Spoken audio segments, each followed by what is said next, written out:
Hey everyone, and welcome back to Told Her with Devyn. This is our weekly series where I just tell you what's going on, tell you what's up, give you suggestions on what skincare to use, what books to read, etc., which is what we're doing today, books that changed my life. But I just had the craziest experience. And right now, I'm recording this on 2/22. Right now, for me, it's February 22nd. And as I was going through my bookshelf to get some of these books out and show them to you, I saw an old version of my book, Everyday Affirmations, when I self-published it. It had a different cover, all of these different things. And I opened it up and this fell out of it. A receipt. It says manifest on it. And it's not for me. It wasn't something that I ordered. It just showed up on my doorstep. And I remember thinking at the time, oh, this is special. And I don't know why I thought that, but it said manifest on it, which is so weird. And then it had a bunch of 14s, like 3 different 14s in the address. It was placed at 6:14 p.m. And I just remember, I think I have a picture of it. I'll put it up here if I do. But I remember seeing it outside of my door and being like, wow, this is so weird. So it just fell out of my book. And I wrote a little note to myself on the back, which this is something I do.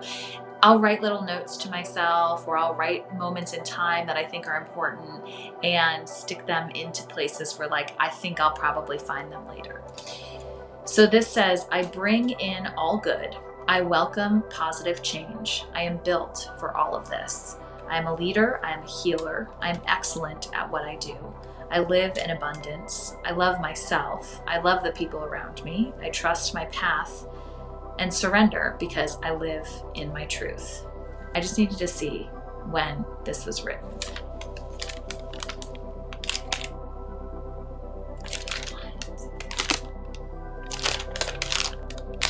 Coincidences are not real. This was exactly 2 years ago, 2/22/22. I wrote this note to myself on a random fucking receipt that I thought for whatever reason was special.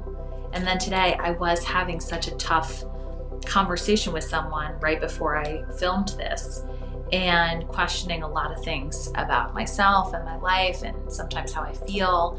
And then I found this, and it was like past version of me knew that in 2 years from then, I would need to hear this. So I'm freaked out in the best way. Universe, love you, mean it. Anyhow, beyond that, I want to share some books with you that really changed my life, especially in my 20s, and that I feel are good and easy reads, and that will maybe do the same. I will say this, I'm someone who loses a lot of the jackets to the books because just in travel and things, like, they're just bulky or they get ripped or whatever. This is Untamed by Glennon Doyle. This is one of the greatest books I've ever read. It is all about being a woman, being a powerful woman, getting out of situations that aren't good for you, getting into situations that are good for you, following your intuition, being a badass. It was just one of those books that I read and then I immediately bought the audiobook so I could listen to her tell her story. She's a wonderful author. She is a wonderful activist. I am very closely aligned with a lot of the things that she believes in and does in the world. And this book, Untamed, was just like an amazing gift that she gave all of us during the pandemic. The second book that changed my life was The Language of Letting Go. So this is more about a daily devotional, and they actually use it a lot, I believe, in AA. But this was recommended to me by a therapist during the pandemic. She basically had acknowledged to me and had told me that I was dealing with a lot of codependent behaviors, codependent relationships, unhealthy attachment styles, etc. And she recommended this book. And I read this every single morning for like 2 years. And it was just really wonderful. So it goes by date. So every day you know exactly which passage to read. This is February 22nd. In recovery, we learn to focus on solving our problems. Then we seek the best solution. This may mean setting a goal, asking for help, gathering more information, taking action, or letting go. Face and solve today's problems.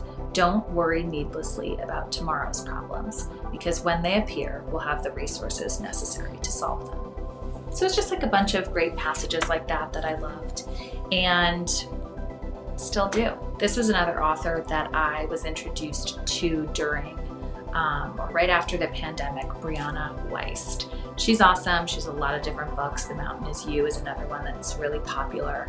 But this is 101 essays that will change the way you think.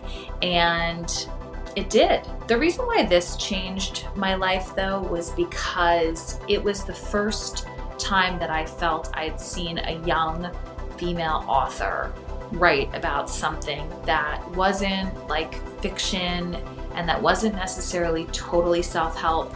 It kind of gave me an understanding that there was like this middle ground between basically just not having to write some book that was going to really change every single person's life and perspective and give tools and facts and all of those things, but that could still be moving and wonderful and did change a lot of people's lives, but without necessarily being a quote-unquote self-help book. Same kind of thing. Lots of different passages, different essays. I like the way that this is set up. It was very like bite-sized and digestible. This is one of my new favorites, The Creative Act. I love Rick Rubin. I just think he's so cool, and he doesn't even know why he's cool. He just knows that he's doing the right thing, and he really like knows how, probably better than almost anyone I've ever heard speak of it, to follow his intuition, follow his path, and not get bogged down by a lot of the other crap and the noise that comes along with sometimes big career paths like this. This is for artists, for non-artists, for thinkers, for dreamers. This is a wonderful, wonderful book about basically how to get out of your own way. And he just says so many things that you're like, oh my God, why haven't I thought about it that way? Or why haven't I thought about that at all? And how could I live my life without knowing this? I want to read you a passage from the chapter Temporary Rules. In exploring new horizons, you may very well lose some fans. New fans may also appear. Whatever the case, the decision to limit your work to the familiar is a disservice to both yourself and your audience. The energy of wonder and discovery can get lost when treading the same ground over and over again. Like, isn't that just the most succinct way to put fucking go for it into words? Beautiful, eloquent. He has the best way to say everything. The next book that has been really, really instrumental in my healing journey in general is Living Untethered. Beyond the Human Predicament. Michael A. Singer is the author. So when I was going through kind of a depressive period between like 26 and 27 years old, I either read something or I heard something that was about a morning routine where you read like 1 or 2 pages of something while you were having your coffee. And at the time, I really had nothing better to do in the mornings. The whole point was that you chose books during that sort of like coffee time. They would have some sort of inspirational words, but they wouldn't be like stories. Like you could pick it up at any page, at any sentence, read, and it would still make sense. So this was one of the suggested books, Living Untethered, and it is just an amazing, amazing way to shift your perspective. And again, how to just live beyond the human predicament. So I want to read you a passage from this too. This I have underlined, so must have been good. Creation has put a full orchestra inside of you, free of charge. This makes life so much more interesting and vibrant. Learn to enjoy your heart by ceasing to resist it. It's not about losing yourself in your emotions. It's about being willing to experience them in the same way you experience a beautiful sunset. You simply let the sunset come in. You're not doing anything. You are simply allowing awareness to be aware of what is in front of you. Sometimes it's a beautiful sunset. Sometimes it's a sense of loss. The process is exactly the same. Consciousness is experiencing an object of consciousness. You are not clinging to it or suppressing it. You are simply experiencing it. Again, I'm telling you, these books are, when I say life-changing, I really mean that. I read like 100 books a year. These are like my top in the last couple of years that I think are really important. Last, but certainly not least, I had to include my own book. This changed my life. This changed my life in ways that I didn't think it was going to change my life, in the sense that it didn't make me a millionaire, didn't make me the most popular person in the room, but it legitimized me in a lot of ways, to myself, to others. And I think that being an entrepreneur for so long and having so many different ideas come and go, products come and go, businesses come and go, it's sometimes hard to really have tangible things to show for the kind of work that you've done. And this was one of them. So this is 365 days of thoughts, affirmations, and journal prompts. You can see. Sometimes I just flip through and open to one like this. The thought, never be afraid to take up space in the world. The affirmation, I am worthy of being seen. And the journal prompt, what does it look like for me to take up space on this planet? I wrote this because I needed this. I was, again, in this space of feeling really low, really down, really unsure of what to do next. And I just needed something to start my day in a way that felt good and not totally shitty.